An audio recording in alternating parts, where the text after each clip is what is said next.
Earth, the only planet in our solar system covered in water.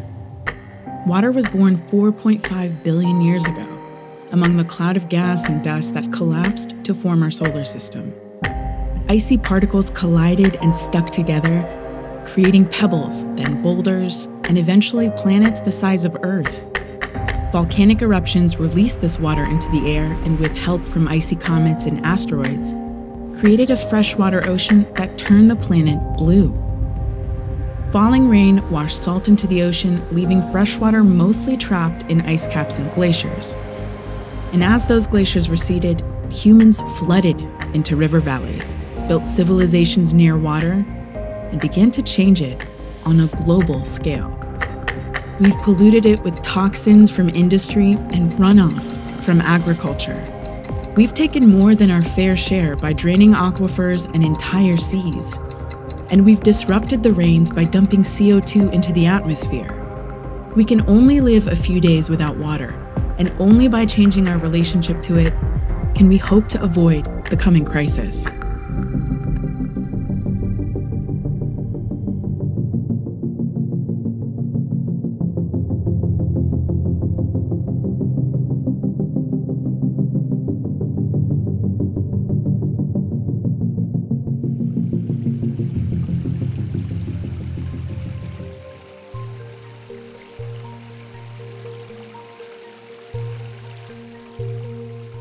From an indigenous perspective, water is understood as being a living force and is being equated to life itself.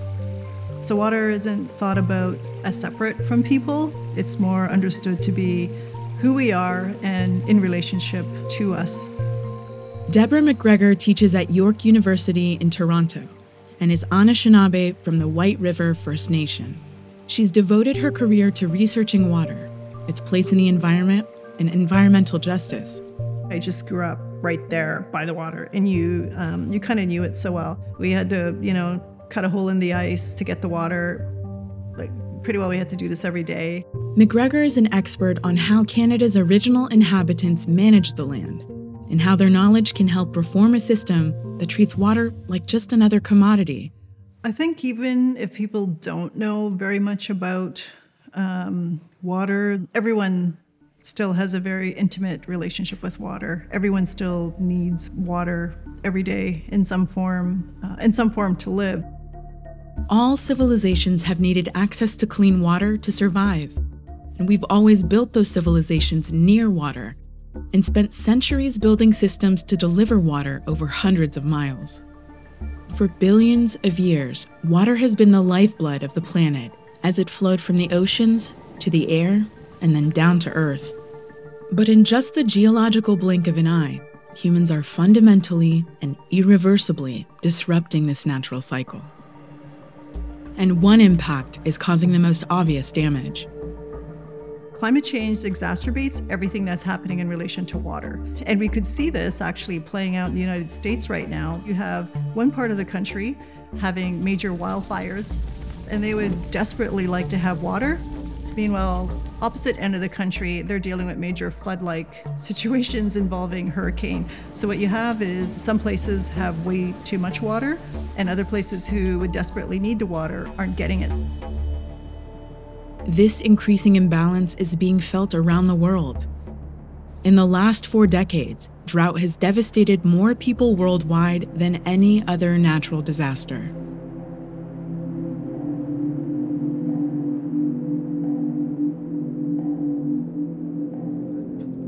Somalia is used to frequent droughts, but not ones that last as long as this one. It's been going on since 2015. How does this experience compare to what happened with the drought in 2011? abaartii hore macnaba ma lahayn tii hore waa la sheegaba ma ahayn oo macno leh laakiin tan maanta dhacday waxa loo bixiyay ma taqaan walaalle odaka weyn baa loo bixiyay waxa noqotay sima Soomaali oo dhan bay sintay. Over 10 years of nearly continuous drought here has killed much of the livestock and driven nearly 50% of the country to the brink of famine.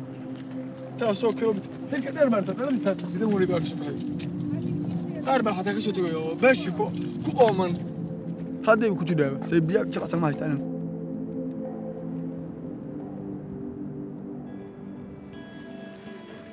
Climate change is also melting ice caps and glaciers, which is reducing the world's supply of fresh water.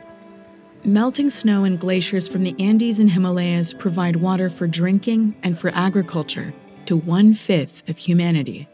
And in North America, the receding snowpack in the eastern Sierras is affecting tens of millions of Californians. NASA estimates that 7 areas across the globe are losing nearly 300 billion tons of ice every year. Dwindling access to water is triggering migrations in many countries. When people don't have access to water because there actually isn't any, because they're dealing with drought-like conditions, people will have to move. They're basically climate change refugees.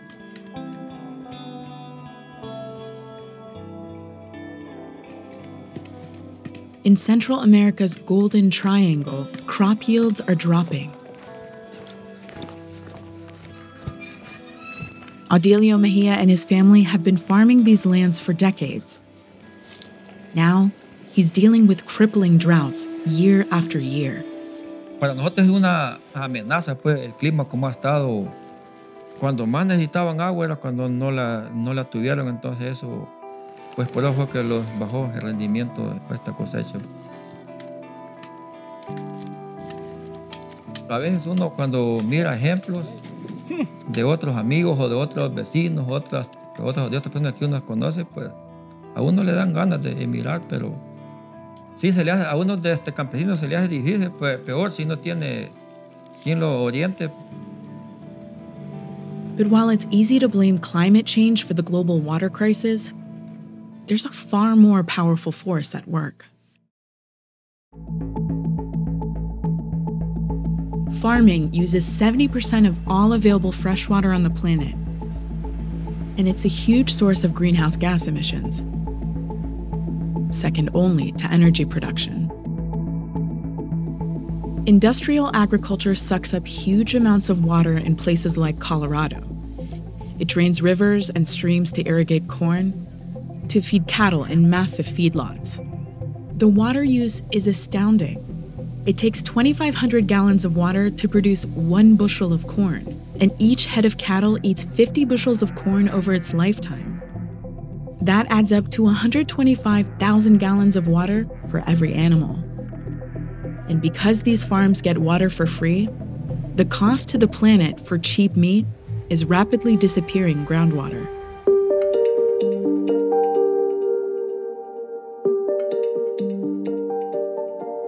This has far-reaching impacts on farmers and our entire food system. California's San Joaquin Valley is one of the most fertile places on the planet. And it, too, is running out of water. Farmers are being forced to dig deeper and deeper in order to find less and less groundwater. We're the breadbasket of the United States. 50% of your fruits, nuts, vegetables come from the San Joaquin Valley, or California in general, California agriculture. So, Tony Azevedo is a third-generation farmer in the San Joaquin Valley. He grows tomatoes, pistachios, and other crops on 8,000 acres of farmland. You know, for years we didn't use the wells at all, the groundwater. We always had surface water to farm with. The problem now is that we are in a drought, so we're relying on groundwater to do all of our irrigating. What's the process of planning ahead for what could happen? Well, now the last 5 years we've been pumping a lot of groundwater to keep this ranch going. And eventually you're gonna run out. We have 85 employees, that some of them are third generation, counting on us to stay solvent. So that's always in the back of my mind, how long we can go here. What's the plan if this continues and there's no rain, no runoff? I guess we're done.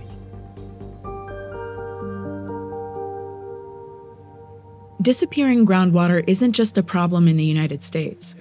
This NASA satellite map shows just how bad things have gotten. The red you see on the map shows the places where groundwater is being steadily depleted. As early as 2025, experts say that half the world's population will be living in places where there isn't enough water. And it's estimated that by 2040, most of the world won't have enough water to keep up with demand all year long.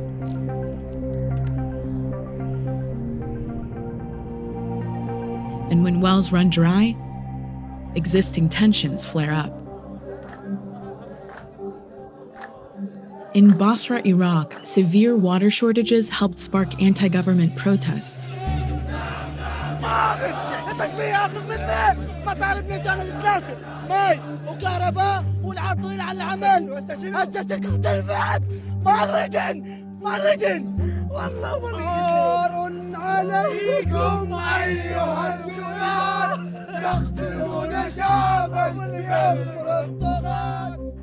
The danger posed by our looming water crisis is listed by the World Economic Forum as among the top 10 global risks to humanity, just below weapons of mass destruction, but above natural disasters like volcanic eruptions and earthquakes.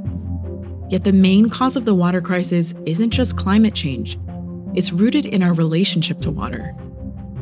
So when water becomes a resource, and then it then has to be managed as a natural resource. So then laws are created, authority and jurisdiction is given to what can happen to water, and then who can have access to it. It could be allocated to forestry operations, it could be allocated to agriculture. So people will then compete because it creates that kind of capitalist competition scenario. Who wins and who loses in that competition has direct consequences not just for people, but also for ecosystems.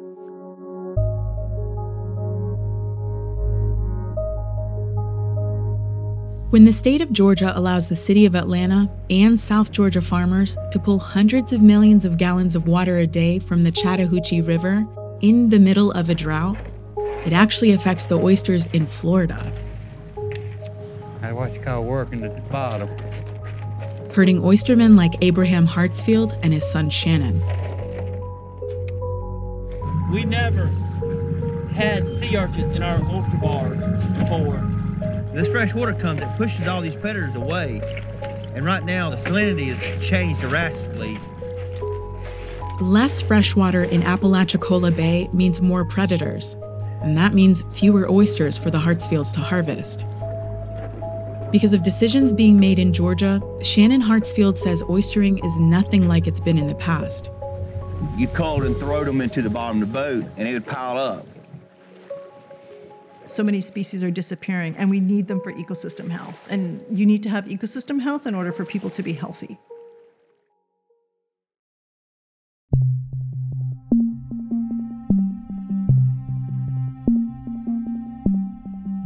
Even though we wouldn't survive more than a few days without water, it wasn't until 2010 that the UN passed a resolution recognizing that access to it is a human right. And even when they do have access to it, poor water quality means that access can be deadly. Nearly 3.5 million people, mostly children, die every year from waterborne disease.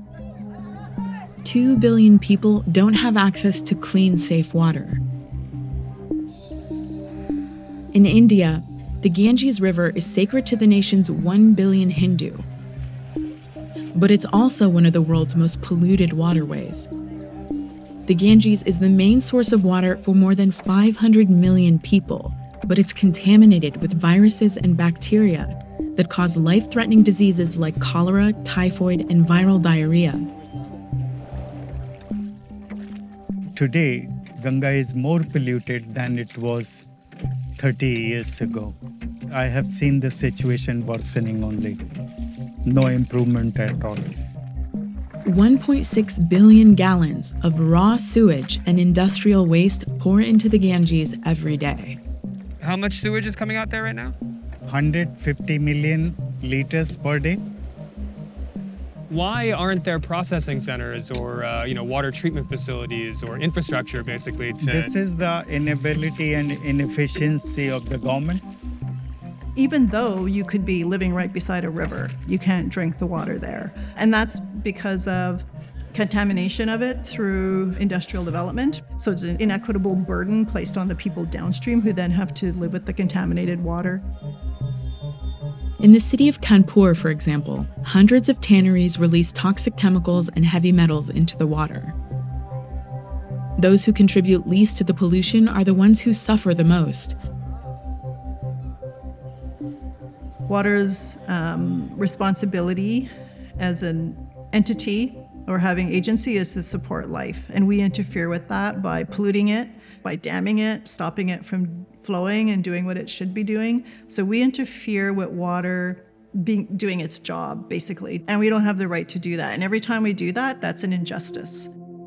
Industrial contamination, like basically release of chemicals and contaminants into fresh water, has had devastating impacts on the natural world because of the impact on aquatic life. These impacts on plants and animals trickle down and can affect humans as well, sometimes for generations. Some heavy metals can stay in the sediment of rivers and lakes for hundreds of years.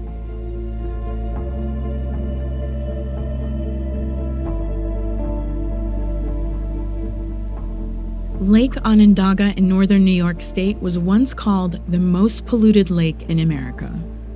Decades of industrial pollution turned the lake into a toxic waste site. Even though the pollution stopped decades ago, children and women of childbearing age can't eat the fish in the lake because of high levels of mercury. The company that's responsible for dealing with the pollution says the lake has been cleaned up. But the Onondaga Nation, the traditional stewards of the lake, disagree. We've cleaned up the lake, we've done the dredging and capping, we're doing the habitat restoration, which is turning out wonderfully. Honeywell, which bought out one of the original polluters, and taxpayers have spent around $1 billion to clean up the bottom of the lake, and the company is still restoring other sites around the shore. Sid Hill, a member of the Onondaga Nation, says Honeywell and New York State need to be doing more. What's your biggest critique when it comes to the way this whole remediation project has been going with the lake? It's just the idea of not disclosing everything and having this propaganda issue that it's clean. You know, it's a clean lake. Oh, we cleaned the lake. It's still a Superfund site. You know, there's still toxins in there. I don't see the next generation ever seeing a clean lake. The legacy of industrial contamination isn't just confined to Onondaga Lake. So I also grew up that if you were a woman that of childbearing age, you shouldn't be eating a certain number of fish from the Great Lakes because they were contaminated. You know, people have this relationship with water, but that relationship is starting to be disrupted through contamination of water. For Jeannie and Sid, the larger issue is the system that led to the contamination in the first place. Who do you blame for the pollution? Whoever runs those multinational corporations that trample over and harm the environment, whatever else is ever in their way for their profits. I think about that a lot. What was anybody thinking of when they were just free dumping into the water, just dumping. When no one takes responsibility for the health of the planet's water, it's easy to pollute. But trying to own it can be just as disastrous.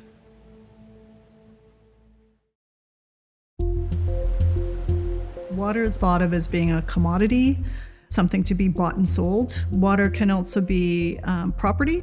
So water is also understood to be private property. So you have unequal access, and as a result, people suffer. So having access to fresh water is really important in order to just live.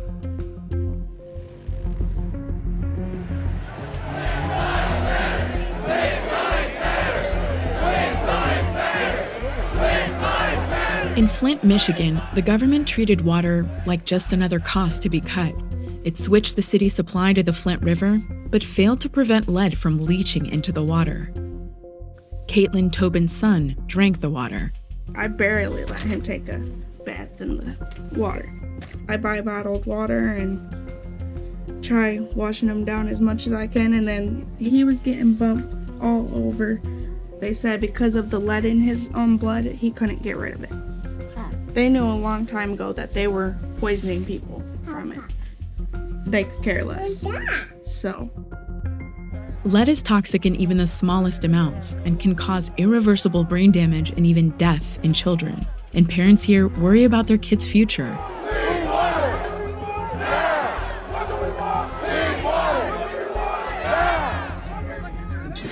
This water is from my tap. This right here shows it. They're saying this is safe for us. This is what happens when profit takes precedence over people, and we're just here to stand as one to say that we won't stand for this. What do we want? Clean water! What do we want it now? If we don't get it, shut it down! At the core of our global water crisis is how we manage and allocate water. Experts say that if our depletion, pollution, and misuse of fresh water continues unchecked, it could affect not only our entire food system, but also push ecosystems and societies to a point of no return.